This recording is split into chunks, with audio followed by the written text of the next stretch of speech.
Carlos Castenada's book, The Power of Silence, The Further Lessons of Don Juan. Chapter 1, The Manifestations of the Spirit. Part 1, The First Abstract Core. Don Juan, whenever it was pertinent, used to tell me brief stories about the sorcerers of his lineage, especially his teacher, the Nahual Julian. They were not really stories, but rather descriptions of the way those sorcerers behaved and of aspects of their personalities. These accounts were each designed to shed light on a specific topic in my apprenticeship. I had heard the same stories from the other 15 members of Don Juan's group of sorcerers, but none of these accounts had been able to give me a clear picture of the people they described. Since I had no way of persuading Don Juan to give me more details about those sorcerers, I had resigned myself to the idea of never knowing about them in any depth. One afternoon, in the mountains of southern Mexico, Don Juan, after having explained to me more about the intricacies of the mastery of awareness, made a statement that completely baffled me. "I think it is time for us to talk about the sorcerers of our past," he said. Don Juan explained that it was necessary that I begin drawing conclusions based on a systematic view of the past, conclusions about both the world of daily affairs and the sorcerer's world. "Sorcerers are vitally concerned with their past," he said, "but I don't mean with their personal past. For sorcerers, their past is what other sorcerers in bygone days have done. And what we are now going to do is examine that past. The average man also examines the past, but it's mostly his personal past he examines, and he does so for personal reasons. Sorcerers do quite the opposite. They consult their past in order to obtain a point of reference." "But isn't that what everyone does? Look at the past to get a point of reference?" "No," he answered emphatically. "The average man measures himself against the past, whether his personal past or the past knowledge of his time, in order to find justifications for his present or future behavior, or to establish a model for himself. Only sorcerers generally seek a point of reference in the past." "Perhaps, Don Juan, things would be clear to me if you tell me what a point of reference for a sorcerer is." "For sorcerers, establishing a point of reference means getting a chance to examine intent," he replied, "which is exactly the aim of this final topic of instruction. And nothing can give sorcerers a better view of intent than examining the stories of other sorcerers battling to understand the same force." He explained that as they examined their past, the sorcerers of his lineage took careful notice of the basic abstract core of their knowledge. "In sorcery, there are 21 abstract cores," Don Juan went on. "And then, based on those abstract cores, there are scores of sorcery stories about the Nahual of our lineage battling to understand the spirit. It's time to tell you the abstract cores and the sorcery stories." I waited for Don Juan to begin telling me the stories, but he changed the subject and went back to explaining awareness. "Wait a minute," I protest. "What about the sorcery stories? Aren't you going to tell them to me?" "Of course I am," he said, "but they are not stories that one can tell as if they were tales. You've got to think your way through them, and then rethink them, relive them, so to speak." There was a long silence. I became very cautious, and was afraid that if I persisted in asking him again to tell me the stories, I could be committing myself to something I might later regret. but my curiosity was greater than my good sense. "Well, let's get on with them," I croaked. Don Juan, obviously catching the gist of my thoughts, smiled maliciously. He stood and signaled me to follow. He had been sitting on some dry rocks at the bottom of a gully. It was mid-afternoon. The sky was dark and cloudy. Low, almost black rain clouds hovered above the peaks to the east. In comparison, the high clouds made the sky seem clear to the south. Earlier it had rained heavily, but then the rain seemed to have retreated to a hiding place, leaving behind only a threat. I should have been chilled to the bone, for it was very cold, but I was warm. I was as I clutched the rock Don Juan had given me to hold. I realized that this sensation of being warm in nearly freezing weather was familiar to me, yet it amazed me each time.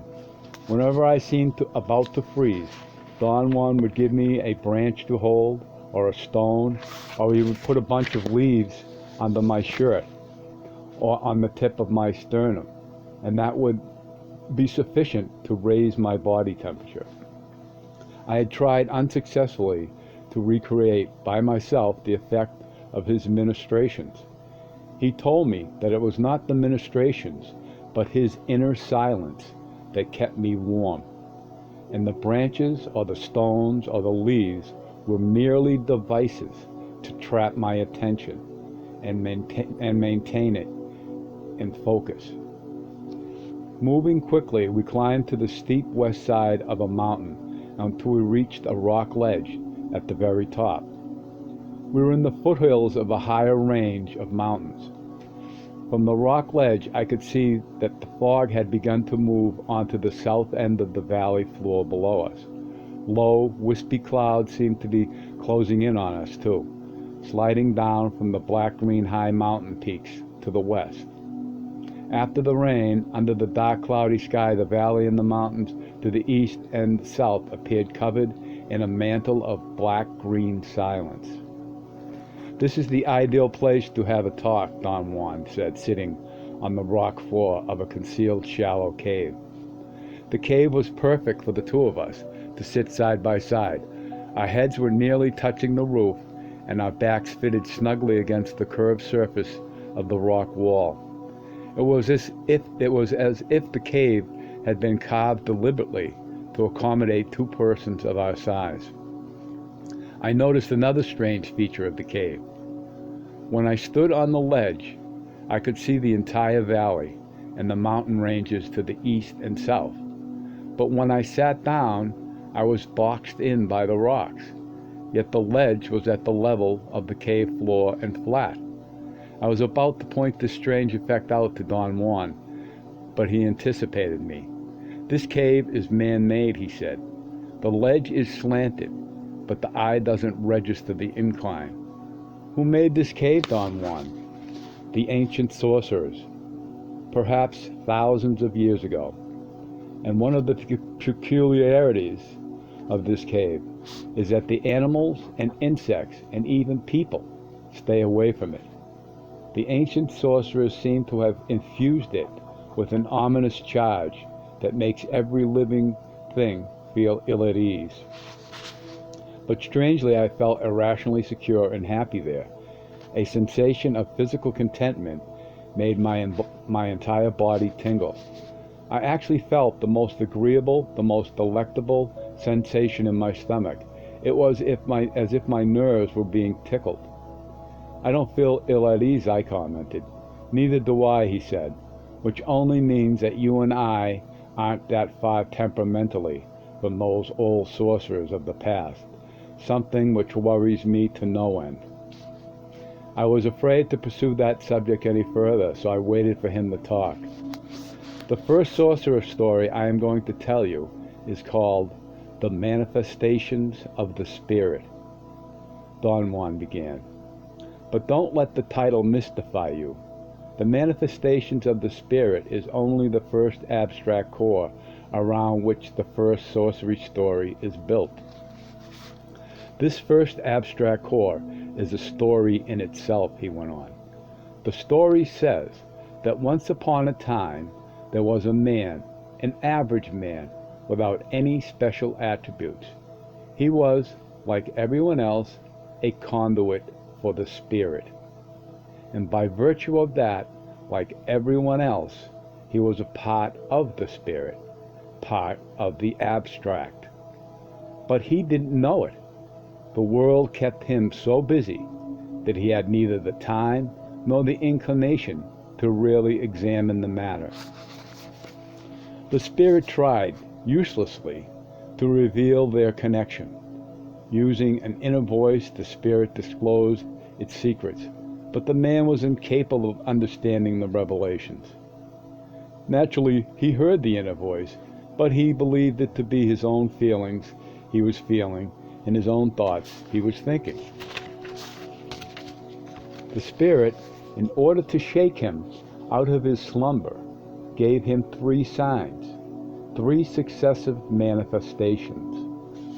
The Spirit physically crossed the man's path in the most obvious manner, but the man was oblivious to anything but his self-concern. Don Juan stopped and looked at me as he did whenever he was waiting for my comments and questions. I had nothing to say. I did not understand the point he was trying to make. "I just told you the first abstract core," he continued.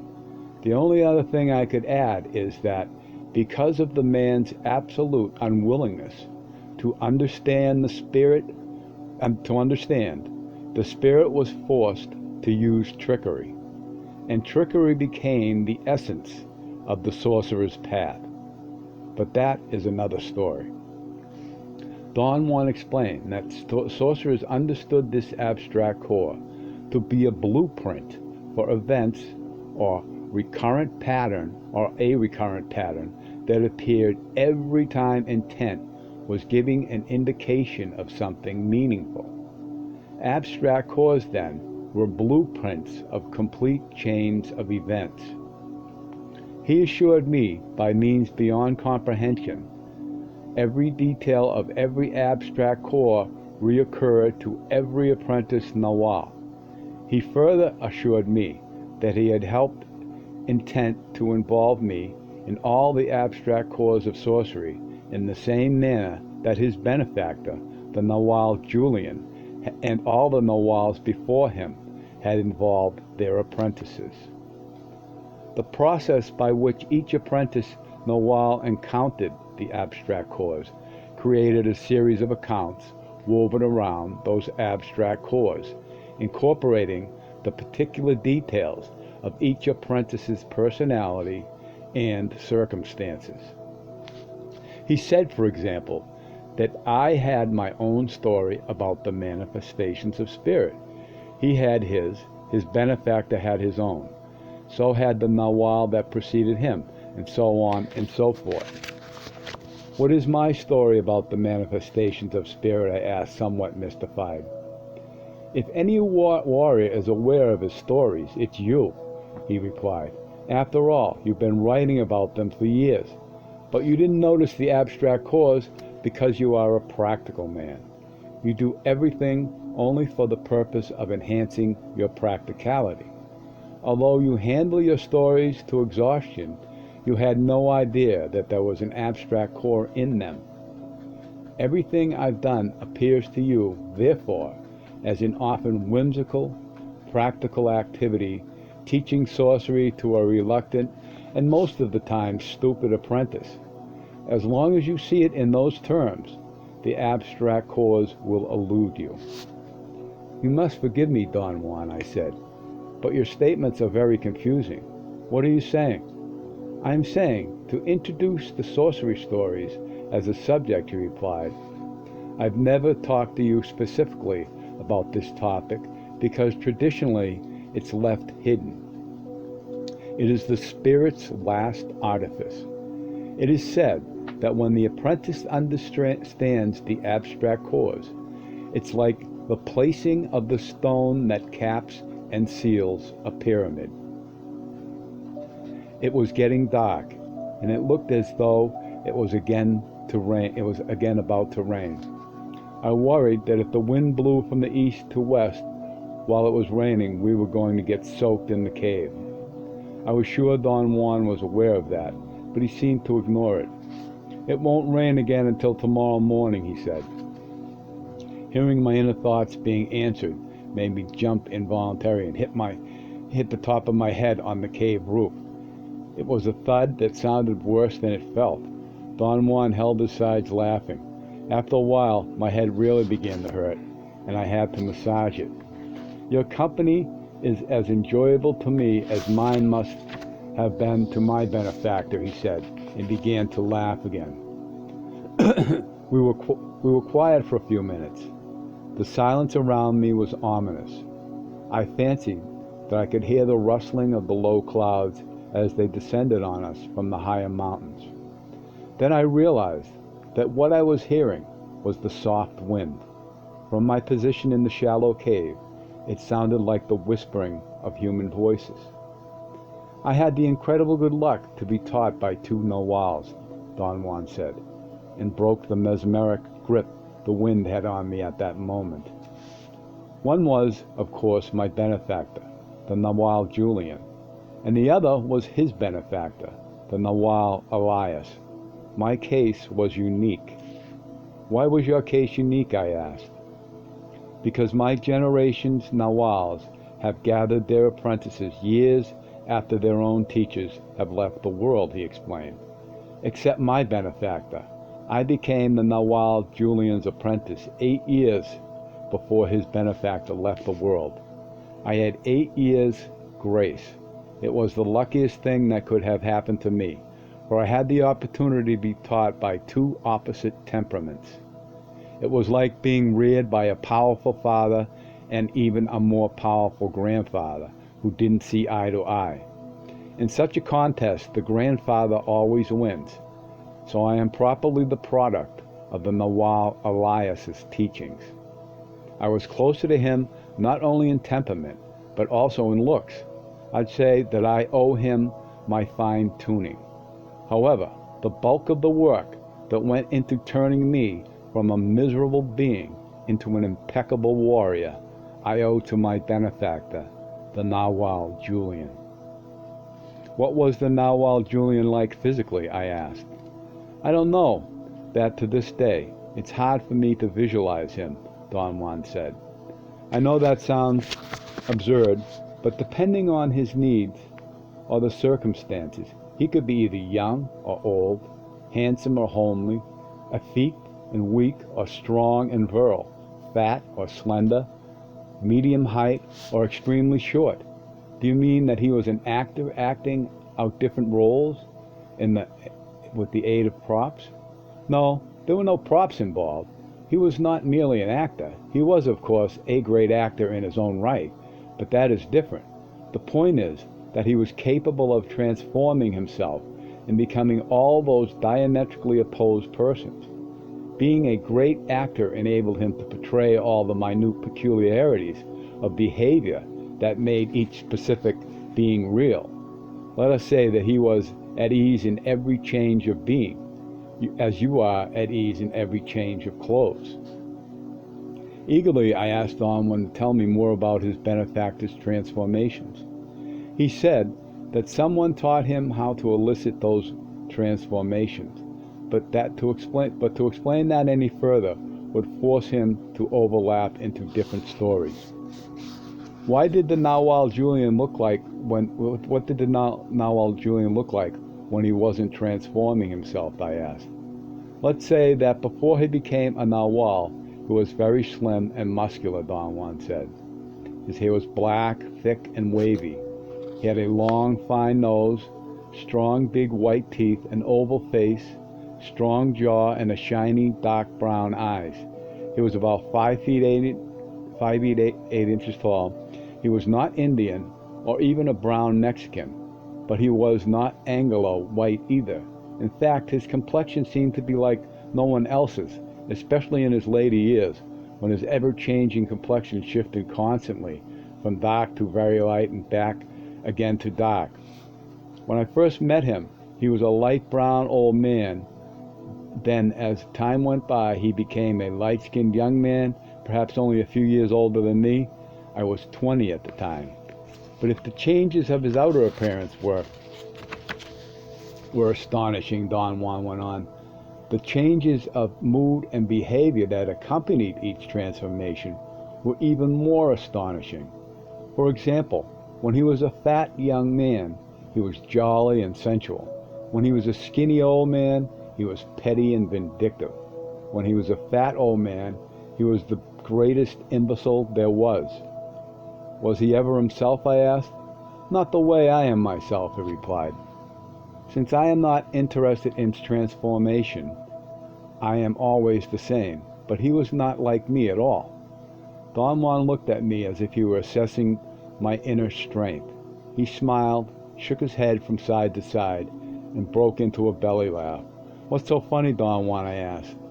The fact is that you are still too prudish and stiff to appreciate fully the nature of my benefactor's transformations in their total scope, he said. I only hope that when I tell you about them, you don't become morbidly obsessed. For some reason, I suddenly became quite uncomfortable and had to change the subject. Why are the Nawals called benefactors and not simply teachers? I asked nervously. Calling a Nawal a benefactor is a gesture apprentices make, Don Juan said. A Nawal creates an overwhelming feeling of gratitude in his disciples. After all, a Nawal molds them and guides them through unimaginable areas. I remarked that to teach was, in my opinion, the greatest, most altruistic act anyone could perform for another. For you, teaching is talking about patterns, he said. For a sorcerer, to teach is what the Nawal does for his apprentices. For them, he taps the prevailing force in the universe, intent, the force that changes and reorders things or keeps them as they are. The Nawal formulates, then guides the consequences that the force can have on his disciples.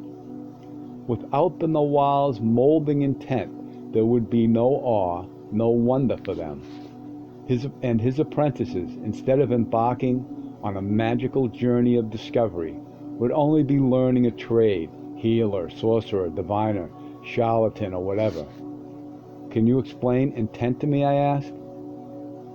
The only way to know intent, he replied, is to know it directly through a living connection that exists between intent and all sentient beings. Sorcerers call intent the indescribable, the spirit, the abstract, the Nawal. I would prefer to call it Nawal, but it overlaps with the name of the leader, the benefactor, who is also called Nawal. So I have opted for calling it the spirit. I have opted for calling it the spirit, intent, the abstract. Don Juan stopped abruptly and recommended that I keep quiet and think about what he had told me. By then it was very dark. The silence was so profound that instead of lulling me into a restful state, it agitated me. I could not maintain order in my thoughts. I tried to focus my attention on the story he had told me, but instead I thought of everything else, until finally I fell asleep.